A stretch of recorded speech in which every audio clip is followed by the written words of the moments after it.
Hola amigos, en el vídeo de hoy vamos a estar conversando sobre temas islámicos. Vamos a continuar con nuestras series relacionadas con los estudios concernientes a la historia, a la cultura y a la religión islámica.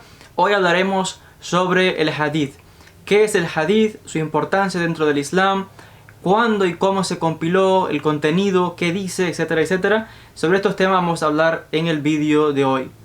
Anteriormente conversamos y mencionamos brevemente acerca de la sunna. De hecho, la sunna viene a ser referencia a los dichos y hechos del profeta. De hecho, la sunna, es otra palabra para hadith, que pues viene a significar o a comprender todo aquello que dijo, hizo y aprobó el profeta del Islam, el profeta Muhammad. Por tanto, el hadith después del Corán viene a ser dentro del Islam pues los textos fundamentales en la vida y la práctica del Islam para el musulmán.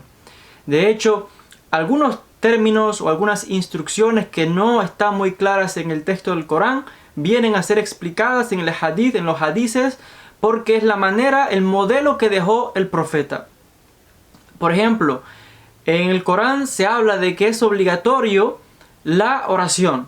Hay ciertas oraciones que el musulmán debe realizar cada día que son obligatorias, pero el Corán no explica cómo se debe hacer la oración. Los diferentes movimientos de, en este caso, postraciones, etc. Eso no se menciona en el Corán. ¿Dónde aparece? En el hadith. En los hadices, pues el profeta, y cito, dice: deben orar de la manera en que me han visto a mí hacerlo. Y los hadices explican cómo se debe orar. Y entonces vemos que los hadices vienen a complementar la información que parece no estar disponible en el mismo texto del Corán. En un principio, mientras el profeta estaba vivo, pues cualquier duda, la persona se dirigía automáticamente al profeta y él le explicaba. Luego de la muerte del profeta Muhammad, sucede entonces de que hubo la necesidad con el paso del tiempo de escribir pues no solamente lo que enseñaba, sino sus acciones, el modelo que Muhammad dejó. Ya les decía que Muhammad ponía énfasis en particular en lo que él decía que era revelación divina y lo que era intelecto o interpretación humana suya propia. Y por ello tenía mucho cuidado en cuanto a esto y no permitió en vida que sus discípulos pusiesen por escrito estos hadices. Pero ya les decía, luego de la muerte del profeta hubo una necesidad de poner por escrito esto para mayor explicación, para las futuras generaciones conociesen cómo practicar el Islam, una religión, ya les decía, que surge nueva, que necesita ahora explicación, un modelo a seguir. Y hemos de decir de que en un comienzo los hadices se transmitieron de forma oral, de el profeta a los sahaba, a sus compañeros, los compañeros de los compañeros, y así por generación, hasta que se fueron poniendo por escrito y llegaron a ser codificados. No fue tan sencillo y hasta el día actual tenemos lo que se llama la ciencia de los estudios de los hadices o del hadith, porque hubieron muchos musulmanes, ulama, que son los que se llaman expertos en los textos, en las leyes, que al poner por escrito estos hadices, muchas veces, pues como dice el dicho, metieron la mano e incorporaron cosas que no había dicho ni había enseñado el profeta, sino que más bien fueron invenciones propias de estos sheikhs o estos imanes, que quizás tratando de dar fortaleza a su punto de vista o a su opinión, atribuyeron muchas cosas al profeta. Por ello es que hay muchos textos de hadices que se han considerado, o que primeramente se descartan muchos textos completamente y no se aceptan. Por ejemplo, dentro del Islam suní hay otros que parcialmente se tienen que ir con cautela, y están otros textos hadices que sí se aceptan como hadices auténticos.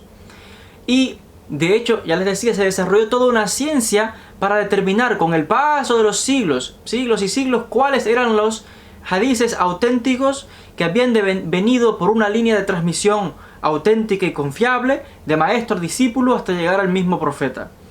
Pero hubieron otros textos, ya les decía, que se descartan. De hecho, dentro del Islam suní hay 6 textos de hadices que se consideran auténticos, y dentro de la rama Shia hay 4 que se consideran auténticos. Los más conocidos son Sahih al-Bukhari y Sahih Muslim, entre otros. Pero estos son los más conocidos. Quizás al-Bukhari sea el más conocido de todos. Una compilación de Imam al-Bukhari en Bukhara compiló estos hadices posteriormente de la muerte del profeta. Entonces vemos los desafíos que tuvo que enfrentar la comunidad a la hora de conocer o determinar la veracidad de las enseñanzas del profeta, que pasaron de generación en generación de manera oral. Tenemos ahora que dentro del Islam los textos fundamentales son el Corán primeramente y el Hadith. Dentro del Hadith tenemos ahora un Hadith muy especial, es el que se llama Hadith Qudsi.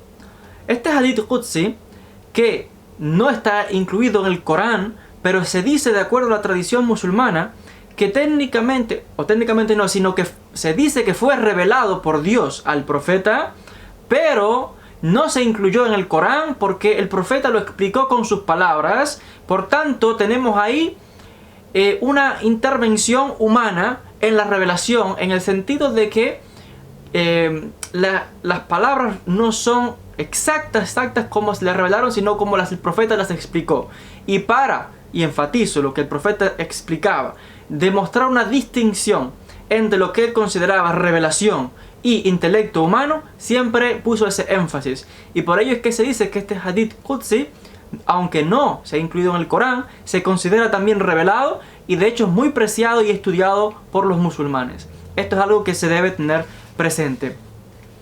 Por ello es que, ya les decía, se formó toda una ciencia de los estudios de los hadices, y hasta el día actual los grandes expertos pues siguen debatiendo cuáles, aunque se sabe en general los aceptados y los que pues se mira con cautela, los que se rechazan, aún así sigue el debate en esto, porque incluso dentro de las escuelas sufíes, que también hay grandes sheikhs, grandes imanes, expertos, los sufíes tienen ciertos hadices que, por ejemplo, el Islam, digamos que en términos más generales, ciertos hadices que se rechazan, las escuelas sufíes algunas los insertan y los aceptan como verídicos.